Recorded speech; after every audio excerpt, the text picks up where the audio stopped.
Hello, sports fans, and welcome to another edition of Scott Sports 101. I'm Scott Trella. We're going to talk Cavs. They got a big win tonight, uh, and we're going to talk about the Super Bowl, which is coming up, and we're going to talk about Tom Brady's retirement. But first, here is today's Scott Sports 101 trivia question. Who is the youngest player in NBA history to record three triple doubles?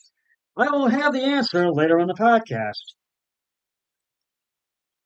Well, the Cavs get a scorching win over the Washington Wizards, uh, 114-91 for a first-time successful road trip win this season.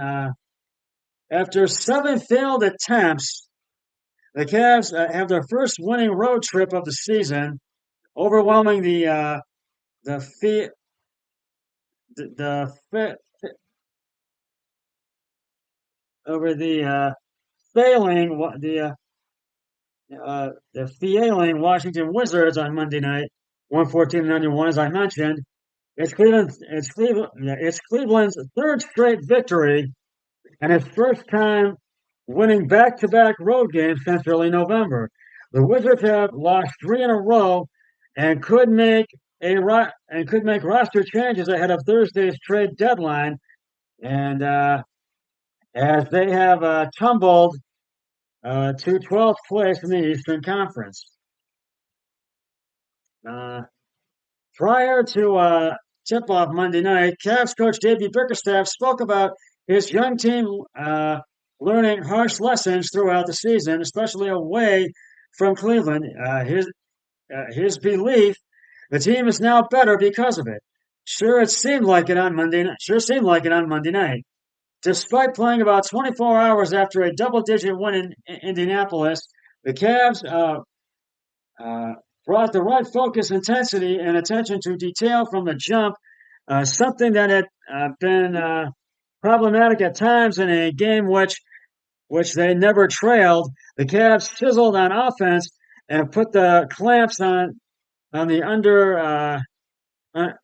undermanned Wizards at the other end, leading by 28 at one point and allowing some of the regulars to depart early in the fourth quarter, where they were able to enjoy the remainder of the blowout from the bench. And it's Cleveland's league-leading 24th triumph by 10 points or more.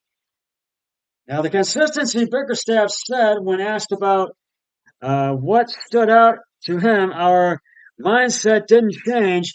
Uh, there was no letdown. We went out and played uh, purposeful basketball. Purposeful basketball, excuse me. You see growth in guys when it comes to that. It's one of those things we can talk about to them until they're blue in the face, but uh, it's mal, it's m- nutrition, it's understanding how important the moment is. It takes time, it takes mistakes, it takes learning, and then you get it. We're continuing to grow like we thought we would.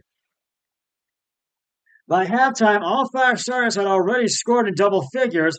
It's just the third time that all season that's happened in the NBA, with Atlanta and Charlotte also accomplishing that rare feat. According to Elias Sports Bureau, it's the first time Cleveland did it since 1997-98. Jared Allen and Darius Garland uh, led the share uh, led the wealth attack. They each had 23 points.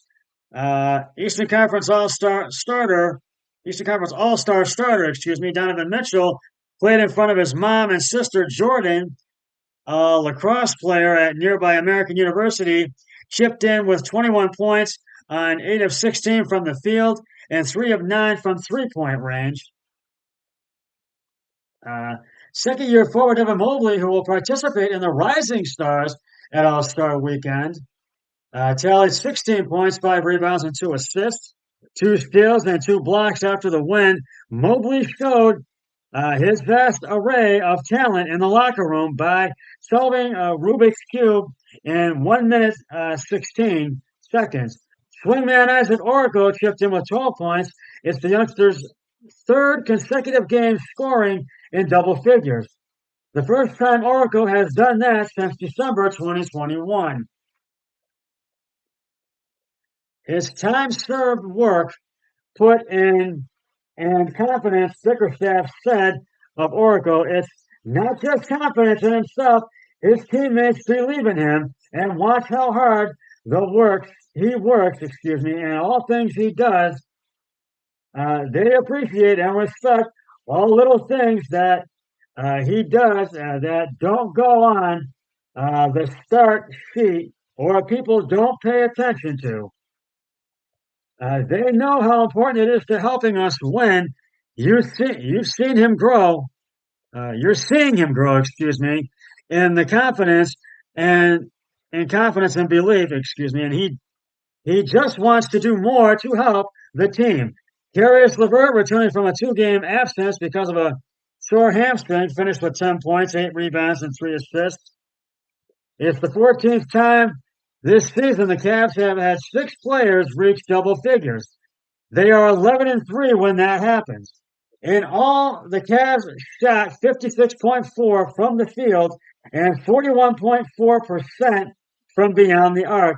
They had 25 assists and on 44 made shots, snapping a streak of 4 consecutive games with 30 or more. The ball is moving, Bickerstaff said. Our assists have been up and we have been sharing the ball, but there's a purpose we are playing with and paying attention to details, making sure we play together to complement one another and still working at making the easy play and trusting that when the defense decides to take one thing away instead of trying to play in small spaces, get off the ball, make them pay, and trust it will get back to you later on.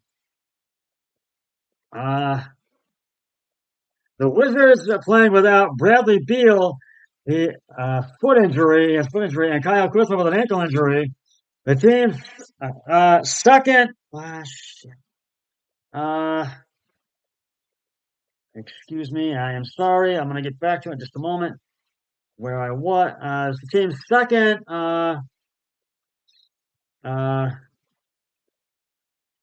It was the second.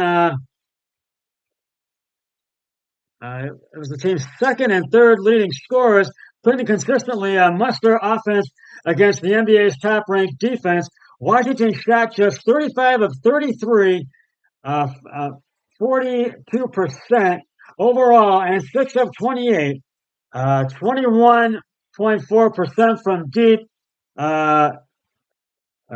Kristaps Porzingis scored a team-high 18 points in 26 minutes. The Wizards are the 17th opponent Cleveland has held below the century mark, and it is 16-1 in those games. For the Cavs this season, the team has been about figuring things out as they go and continuing on upward trajectory after a grueling January. The new month couldn't have started any better. Cleveland is back on the rise, a winning road trip, and its latest benchmark. And it is its latest benchmark, I said to the guys on the bench, after kind of celebrating, Mitchell said, if that's the part we have to figure out and it takes the longest, then that's fine, but you're starting to see it. Us as a group, we are continuously figuring things out on the road. You're starting to see signs of taking the crowd out of it early, responding to runs, keeping our foot on the gas, and it's great. Then we went 2-0 on this trip. It's one of those things to celebrate, not a celebration where you achieve an end goal, but you have to appreciate these small moments to continuously get better and better. And up next for the Cavs, they'll return home for a matchup against the Detroit Pistons on Wednesday. Tip-off is set for 7 p.m. on Bally Sports Ohio. Uh, and with the trade deadline coming up, the Cavs will need to do something by the trade deadline. And I really, it's hard to say. I think with the trade deadline coming up, they are interested in Cam Reddish. Uh, and trade rumors, the Capitals are reportedly interested in Cam Reddish. Uh, in this week's edition of Where All Cam Reddish Ended Up, we have he that we are learning rumors that the Cavs have joined, like the Bucks, Lakers, and Mavericks, as interested in trading for the next 23-year-old wing. So we'll see if they can do that, and they need to do something when the trade deadline approaches this week. We'll get to the other stuff in just a moment. Right now, it's time to reveal the answer to today's Scott Sports 101 trivia question. Who is the youngest player in NBA history to record 3 triple doubles? If you said Luka Doncic, you are correct. On February 6th, 2019, at the age of 19, Dallas Maverick Luka Doncic recorded his 3rd triple double with 19 points, with 10 rebounds and 11 assists in a 99-93 win over the Charlotte Hornets. Doncic has 4 of the 5 triple doubles recorded by teenagers in NBA history. I'll have another trivia question on my next podcast, so stay tuned for that.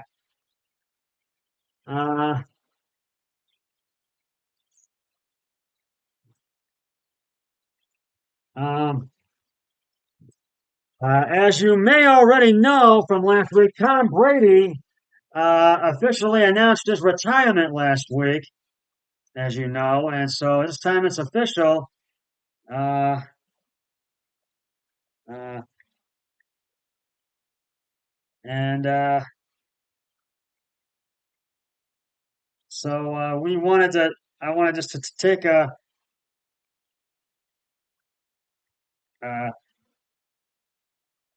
and he announced it just last week, Tom Brady, and and he he really he has been a vital part of the NFL, but not only the Bucks but New England, and he's a 7-time Super Bowl champion and a 7-time MVP. And Brady said he would end his NFL career after 23 years in the league, and it's time. Last Monday, Brady spoke about the decision in an interview on The Hard with Colin Cowherd. Brady said the decision was made last week, and I think it was the finality of it was just last week. He said, per the Tampa Bay Times, and after the loss to the Dallas Cowboys, and he really put up some big numbers. He's a great player, and we thank him. We wish him the best in his retirement. He wants to go into broadcasting on Fox. So, uh,